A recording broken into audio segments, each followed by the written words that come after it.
2020年8月16日から31日までの伊手座さんのリーディングを行います。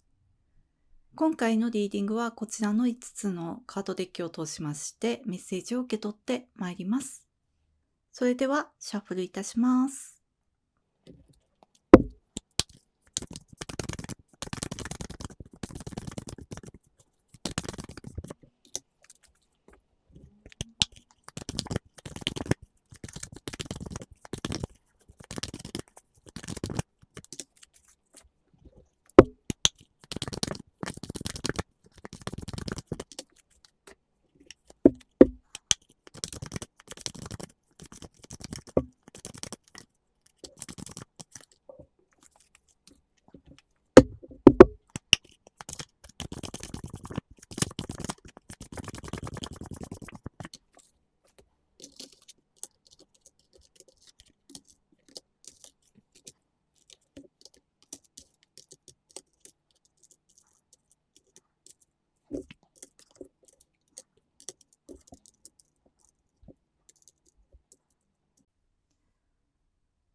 8月16日から31日までの伊手座さんのリーディングを行います。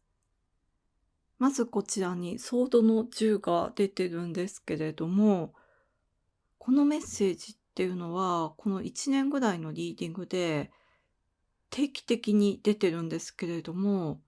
働きすぎに注意って言われてるんですね。例えば好きなことを仕事にしている方でしたら、もう昼も夜も朝もなくなるような、休日も返上して、それで働いているような方がいるんじゃないかなっていうふうに思ったのと、あと、お金のためにやむなくその仕事をしているっていうような人も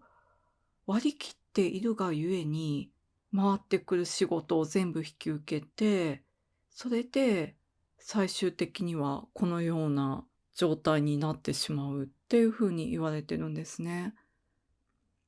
何かこういうパターンを繰り返してませんかっていうふうにも受け取れるんですけれども、働きすぎて倒れて回復して、それでまた働き始めたら、また働きすぎて倒れるっていうようなパターンですね。そういう疲労による心の傷だったり体の傷っていうものは目に見えないんですけれども、傷跡って確実に残っている。そして、その傷っていうのは、繰り返しやすいんですね。何かこう捻挫とかも癖になってしまうように、この1年ぐらいで同じ病名の病気とか、あと怪我のようなものだったりとか、そういったものを繰り返している方、パターン化されてるっていう風に言われてますので、この時改めるチャンスだと思います。こちらにエンジニアというカードが出てますけれども、凄腕のエンジニアのように自分の体をメンテナンスする、自分の体を設計し直す、心を見直すっていうことをされてみてください。この自分の限界を超える癖っていうのがついてしまうと、最悪寿命を縮めてしまうと思うので、早くこれは改めた方がいいと思います。定期的なメンテナンスもそうなんですけれども、日々その変化に敏感でいるっていうことが重要ですって言われていると思います。倒れてから気づくんじゃなくって、日々その変化に敏感でいること、何かそういうことに気づかされるような出来事があるんじゃないかなと思いました。それで、その癖になってるんじゃないかなって思ったのが、こちらに宗教的な要因っていうカードが出てますけれども、この1年くらいのリーディングでも、頑張りすぎてしまう癖っていうのがしょっちゅう出てたんですね。ですので、頑張っては倒れて、頑張っては倒れてっていうようなことが、何かこの宗教というか、小さい頃からの思い癖だったりとか、あと、生まれ育った環境とか、ご家族との関係とか、そういったことまで遡る方がいるのかなっていうふうに思いました。ちょうどお盆とか夏休みの時期を挟んでますので、何かそういうことに気づかされるような、それは自分の今までの人生を振り返るっていうことでもありますし、家族の方と会って話して、それで気づかされるっていうこともあると思います。これすごく深い気づきだと思います。そしてこちらにワンドのナイトが出てるんですけれども、このカードデッキでは、ワンドもナイトも描かれてなくて、海の絵が描かれてるんですが、そしてプルーストの言葉が書かれております。直訳いたしますと、発見の旅とは、新しい景色を探すことではなく、新しい目で見ることなのだという言葉です。そしてこちらにスタディというカードとペンタクルの2が出ておりますが、この新しい目っていうのがこのスタディなんですね。そして、このペンタクルの2、ジャグリングしている絵が描かれてますけれども、必ずお仕事に遊び心を持ってくださいっていうふうに言われています。何かこれを学ぶことによって学べるものを一つ何か取り入れることによって、この新しい目が開くって言われていると思います。この目は新しく付け加えるものではなくって、もともと持っている目なんですね。でも、ただ閉じているだけ。その目を開かせるためにも学びましょうっていうふうに言われています。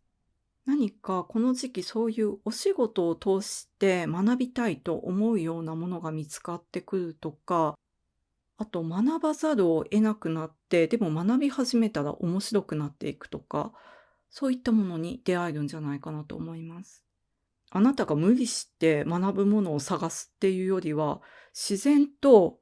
ここに加わってくる感じなんですね。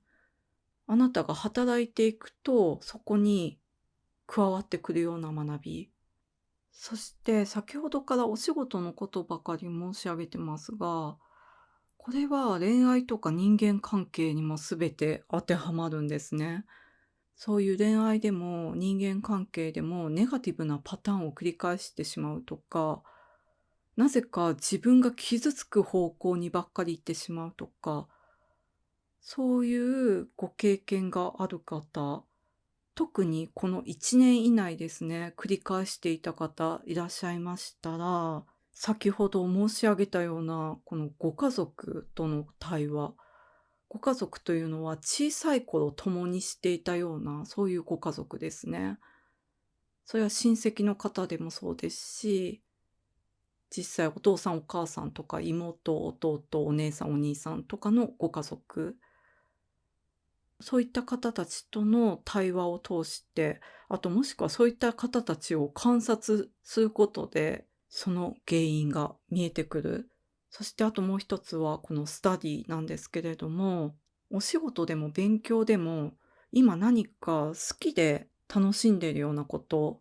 その中に加わってくるものだと思います。その新しい学びを通して、この新しい目が開く。この2つの大きな気づきを持って、このネガティブなパターンっていうところから抜け出せる。そういうとても大きな気づきの時になると思います。それでは8月16日から31日までの伊手座さんのリーディング以上でございます。ご視聴いただきましてありがとうございました。